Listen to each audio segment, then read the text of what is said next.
ఎర్ర బస్సు రాని ఊరికి ఎయిర్పోర్ట్ అవసరమా అని కొంతమంది అన్నారు. ఒక చిన్నపాటి ఎర్ర బస్సు కూడా రాని చోట ఎయిర్పోర్ట్ అవసరం లేదన్న వ్యక్తులకి సమాధానం ఇదే. ఎర్ర బస్సు రాదన్నారు, ఎయిర్ బస్ వచ్చింది. ఈ బ్యాచ్ అంతా, ఈ ఎల్లో మీడియా కూటమి బ్యాచ్ అంతా ఇదే ప్రాపగాండా, సేమ్ స్క్రిప్ట్. ప్రతి ఒక్కరు జగన్ గారు ఎర్ర బస్సు రాని చోటకి ఎయిర్పోర్ట్ అవసరమా అన్నారంట. సరే స్వామి, చంద్రబాబు నాయుడు గారే ఈ భోగాపురం ఎయిర్పోర్ట్ కట్టారు అని సంకలు గుద్దుకుంటున్నారే, వాళ్ళకు ప్రశ్న. ఫిబ్రవరి 2019లో చంద్రబాబు నాయుడు గారు వేసిన శిలాఫలకం ఎక్కడేశారు? దెబ్బలపాలెంలో వేశారు. మరి ఇప్పుడు ఈ రోజు కట్టిన ఈ భోగాపురం ఎయిర్పోర్టు, ఆ కట్టిన భోగాపురం ఎయిర్పోర్టు 7 గ్రామాల లిస్టులో ఈ దెబ్బలపాలెం, ఆయన శిలాఫలకం వేసిన దెబ్బలపాలెం ఎందుకు లేదు? గుడెపు వలస, రావి వలస, కంచేరు, కావులవాడ, రావడ, సావరవిల్లి, ముంజేరు, ఈ 7 గ్రామాల్లో ప్రస్తుతం ఎయిర్పోర్ట్ కట్టిన 7 గ్రామాలు ఇవి. మరి ఎక్కడో 500 మీటర్ల అవతల దెబ్బలపాలెంలో ఎందుకు శిలాఫలకంలో ఆ రాయి ఎందుకు వేశారంటావు చంద్రబాబు నాయుడు గారు? ఇది భోగాపురం యొక్క ESIA అంటే environment and social impact assessment report, November 28, 2023. ఈ రిపోర్ట్లో వెరీ క్లియర్గా ఎవరు ఈ భోగాపురం ఎయిర్పోర్ట్ కోసం ఏమి చేశారో క్లియర్గా ఉంది. మీరు ఎంత నమ్మబలకాలని చూసినా పబ్లిక్ డొమైన్లో నిజాలు, ఫ్యాక్ట్స్ అన్నీ ఉన్నాయి. ఇది ఎట్లా ఉందంటే, మనం ఫైనల్ ఇయర్లో ఉన్నప్పుడు మన ప్రాజెక్టు చేసేటప్పుడు ప్రతి గ్రూప్లో ఒకడు ఉంటాడు. ఆ సెమిస్టర్ అంతా యాబ్సెంటే, కానీ లాస్ట్లో వచ్చి, అంటే కాంట్రిబ్యూషన్ ఏం ఉండదు, కానీ లాస్ట్ రోజు వచ్చి ఎస్ సార్ అని, ప్రజెంట్ సార్ అని ఆ ఫోటోలకి నేనే చేసినట్టు ఫోజులు ఇస్తా ఉంటాడు. అట్టుంది చంద్రబాబు నాయుడు గారి పరిస్థితి. చూడండి, ఇదే ESIA రిపోర్ట్లో చంద్రబాబు నాయుడు గారు 2015లో ఫస్ట్ ఈ భోగాపురం ఎయిర్పోర్ట్ కోసం డ్రాఫ్ట్ ప్రపోజల్ పెట్టినప్పుడు మొత్తం 9 గ్రామాల్లో 5,311 ఎకరాలు కావాలని చెప్పి ఆయన ప్లాన్ చేసినారు. ఇదే ఈ రిపోర్ట్లోనే కాదు, ఆ రోజు 2015లో జరిగిన మినిట్స్ ఆఫ్ మీటింగ్ లో కూడా ఇదే కన్ఫర్మ్ చేస్తా ఉన్నారు. సరే, ఆ తర్వాత రైతులు కోర్టుకు వెళ్ళారు. ఆ తర్వాత రైతులు, ఆ 9 గ్రామాల రైతులంతా దీక్ష చేస్తుంటే, పోరాటం చేస్తుంటే జగన్ గారు అక్కడికి వెళ్ళి, ఏమయ్యా పక్కన ఎంపీల భూములు ఉన్నాయి, ఎమ్మెల్యేల భూములు ఉన్నాయి, ఆ భూములేమి నువ్వు లాక్కోవట్లేదు, ఈ రైతుల భూములే కావాలా నీకు? లేకపోతే పక్కన కర్ణాటక ఎయిర్పోర్ట్ ఉంది 4,000 ఎకరాలు, పక్కన ముంబై ఎయిర్పోర్ట్ ఉంది 2,500 ఎకరాలు, నీకు 5,300 ఎకరాలు దేనికయ్యా అని చెప్పి ప్రశ్నించాడు. ఆయనతో పాటు అక్కడ ఉన్న స్టేజ్ మీద ఉన్న నరసమ్మ గారు, అయ్యా మా ఊరికి ఎర్ర బస్సే రాదు, మా ఊరికి ఎయిర్పోర్ట్ దేనికయ్యా అని చెప్పి ఆమె అన్న మాటల్ని ఆయన రిపీట్ చేసినాడు. దాన్ని వీళ్ళు ఈరోజు ఎట్టా పడితే అట్టా ఒక లెవెల్లో వాడుకుంటా ఉన్నారు. కామెడీ ఏంటంటే, ఇదే భోగాపురం ESIA రిపోర్ట్లో ఈ నరసమ్మ గారు చెప్పారే మా ఊరికి బస్సు ఫెసిలిటీ కూడా లేదయ్యా అని చెప్పి. ఆ బస్సు ఫెసిలిటీ లేని గ్రామాలు ప్రస్తుతం ఎయిర్పోర్ట్ కట్టిన 7 గ్రామాల్లో 3 ఉన్నాయి అని చెప్పి ESIA రిపోర్ట్ కన్ఫర్మ్ చేస్తా ఉంది. ఏంది మీ సోదంతా?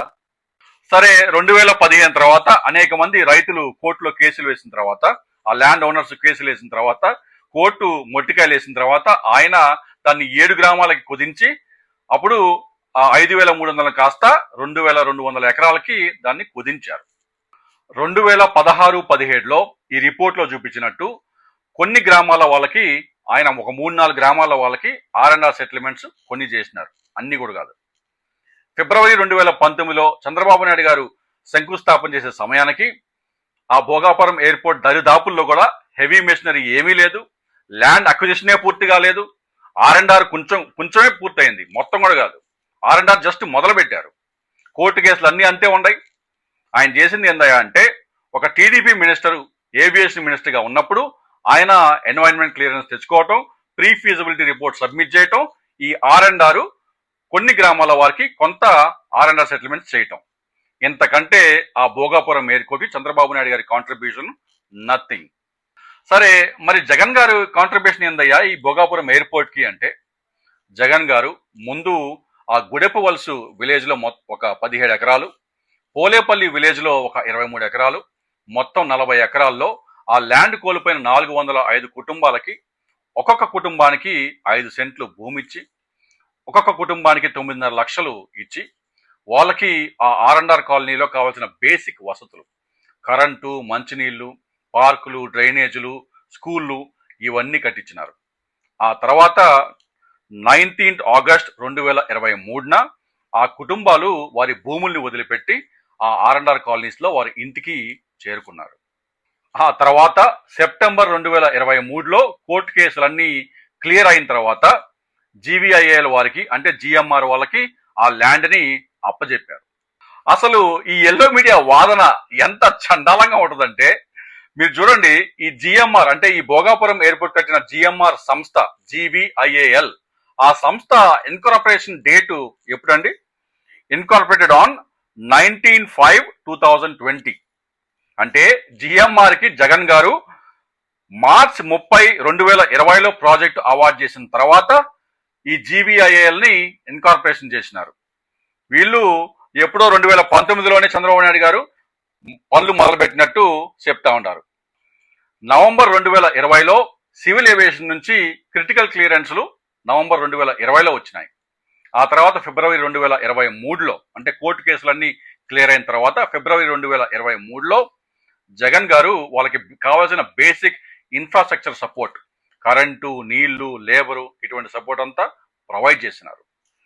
ఇది లోక్సభలో జూలై 2024లో మన అప్పల్ నాయుడు గారు అడిగిన ప్రశ్నకి వాళ్ళు లోక్సభలో యూనియన్ గవర్నమెంట్ వాళ్ళు ఇచ్చిన సమాధానం. As of 31/7/2024 the actual physical progress of construction works for Bhogapuram airport project is 35.61% against the planned progress of 17.87%. అంటే మా యూనియన్ గవర్నమెంట్ ఇచ్చిన ప్లాను 17% అయితే జగన్ గారు ఒక సంవత్సరంలోనే 35% మేము అనుకున్న దానికంటే డబల్ పనిచేసినారని చెప్పి వాళ్ళు సమాధానం ఇచ్చినారు. ఏంది మీరు మాట్లాడే మాటలన్నీ? చంద్రబాబు నాయుడు గారు జగన్ గారి భుజాల మీద నించొని నేనే ఎత్తులో ఉన్నానని చెప్పి ఊహించుకుంటా ఉన్నారు. మీ కీర్తి, మీ ఎత్తు, మీ కథ ఆంధ్రప్రదేశ్ ప్రజలకి బాగా తెలుసు. History does not remember ribbon cuts or foundation stones. It remembers who did the actual work. The people of Andhra Pradesh aren't fools to believe whatever you say. Today you can make headlines by cutting the ribbons, but the official records tell the real story.